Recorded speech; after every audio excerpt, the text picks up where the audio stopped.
Hey, Robyn. Hey, Myron, how you doing? I'm doing great. How you doing? I'm great. You know, we met a long time ago, but I'm sure you don't remember. My dad and I do Memphis in May once a year as our annual father-daughter bonding. So, Right.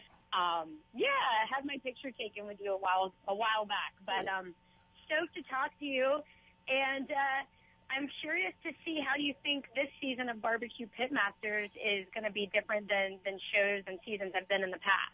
Well, this show of this series of shows of Barbecue Pitmasters is going to be different for several reasons. One reason is we've got a chair to fill as far as a judge. Myself and Tuffy Stone came back for the 4th season, and we're using special guest judges all the way up to about the last 2 or 3, where we actually select who's permanently going to fill that chair. So we've got some pretty big name barbecue personalities that go in and out of that chair till the selection's finally made. So that's pretty cool. This time around, we're doing 13 episodes.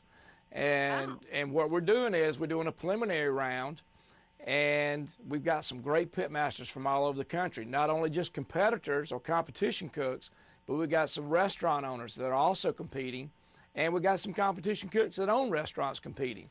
And they're coming from all genres of the competitive world. We've got some KCBS, or the Kansas City Barbecue Society competitors. We have some Memphis and May style cooks that are also competing. So we've got a well balance of cooks from everywhere in the U.S. With that being said, we're doing preliminary rounds. And right now we're filming the semifinal rounds, and the semifinalists go to the finale for $50,000. Wow. Can't wait to see it. A lot of money. So, yeah, it is. Yeah, it is. So, you know, you were kind of famous for making the muffin pan chicken really hot on the competition circuit. So I was curious what other trends you're seeing, you know, as a judge on Barbecue Pitmasters and even in your own competition cooking, like trends you're seeing in the circuit as far as, you know, from other teams and whatnot.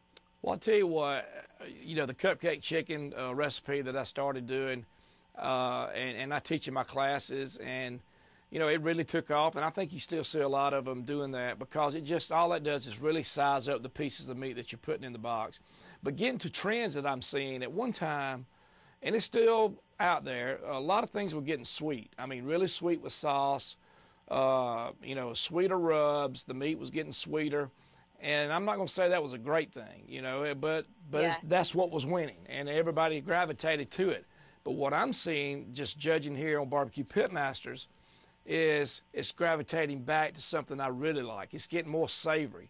I mean, you got a hint of sweet there, you know, maybe the little finishing glaze on top, not as heavy, but you're actually getting to taste the meat for what it stands for instead of something that's being covered over with a lot of sweetness. And I like that. I like that. I hope the whole competitive circuit really gets turned on to that, where everybody starts, you know, letting the meat speak for itself, unmasked, not telling you not to put sauce and rubs and injection and marinades, but just tone down the sugars in a little bit where we can actually taste that meat, the pork, the beef, the chicken, whatever it is, instead of a lot of sweet, syrupy sauces. I hear you on that one. I was even seeing some candied ribs on my barbecue team, and I'm not a fan. So I'm happy to see that's what you're seeing coming out of the show and then just in general. So Myron, I watched your show Smoked this week, and I'm a big fan. And, you know, as a girl, I was curious to see, you know, what ladies you think would be a good competitor for you on your show. You know, what ladies on the competition circuit do you think would give you a good match on Smoked? Well, first one that comes to mind would be 2-time world champion Melissa Cookston, for sure. She's probably got the biggest credentials out there as far as any woman competing in any genre of barbecue right now. I would probably bet you Melissa's won more competitions than any other woman, and won more competitions than most men. You know, I would, you know, and Melissa Cookston, Diva Q, who you're very familiar with, would be a great competitor on the show. You got Leanne Whippen, who is a great competitor, has won contests. And you know, there's some high talented females out there in what you would probably call predominantly male saturated environment, but these women can cook, and they can cook better than most of the guys. Yep, yes they can. It's I'm always proud when I see Melissa and all those ladies up there doing us right and, just cooking some good barbecue. So, Myron, I actually have a friend who just killed a wild boar, and he said he was going to give me the shoulder. And, I've done a lot of smoking in my backyard and a little bit of competition barbecue, but I've never cooked a wild boar before. What tips would you give me, just in things I might need to do a little differently to ensure that this might be something that I want to serve to my guests? Well, the thing about it is wild boar probably is going to be a little bit more gamier than what you're going to be used to in, pen-raised pork.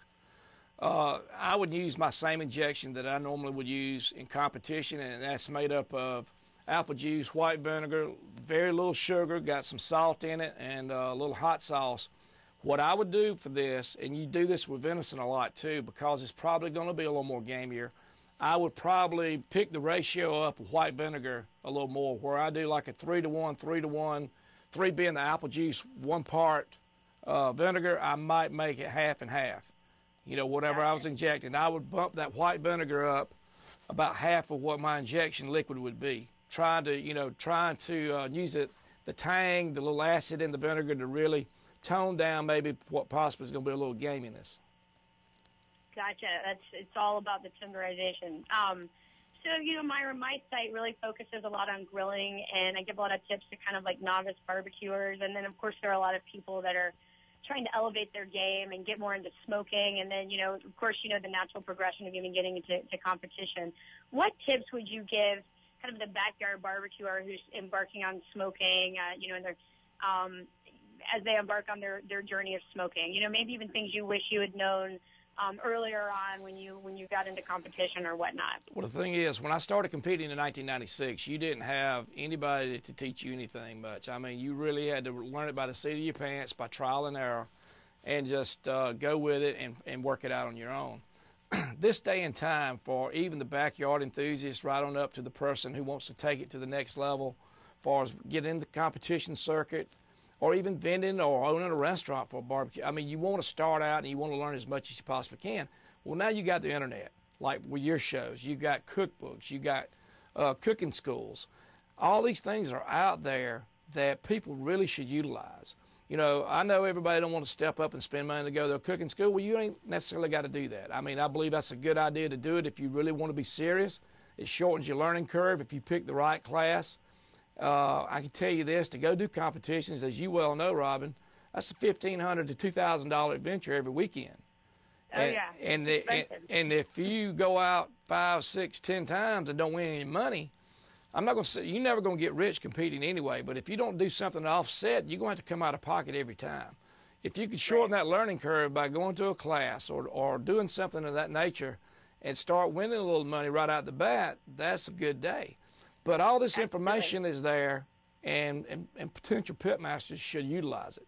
Get you a good book. Go to the internet. Go to your website, thegrillingirl.com, and you can go there and you can find out a lot of things that can help you. And most of the time, it's the little thing that really puts you over the top.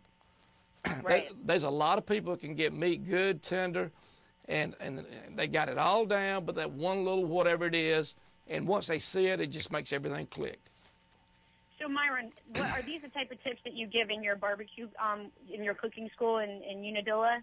Give me some of the takeaways that the people would get from your class to elevate their game in competition barbecue. Well, matter of fact, this weekend we got a class coming up, and I do about 8 of them a year now, and we cover all genres of it. We build the injections, we build the marinades, we make the sauces, the rubs. It's a hands-on class. I cover all the fork meat categories you would do with KCBS, the brisket, the butts, the ribs, the chicken. We also do whole hog. I build the presentation boxes.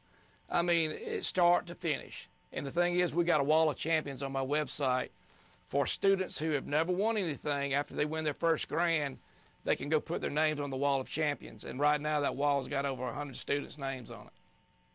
That's awesome. And like you said, it is an expensive sport, so to shorten the learning curve is huge. So I think it's a cool thing you're doing to empower people to feel what it's like to win, like you have quite a many times. So Myron, I know we're out of time, but I really appreciate the time on the phone with you today, and I can't wait to see you this Sunday night on the Series 5 premiere of Barbecue Pitmasters, and I wish you all the best. Thank you very much. Watch us now on Destination America.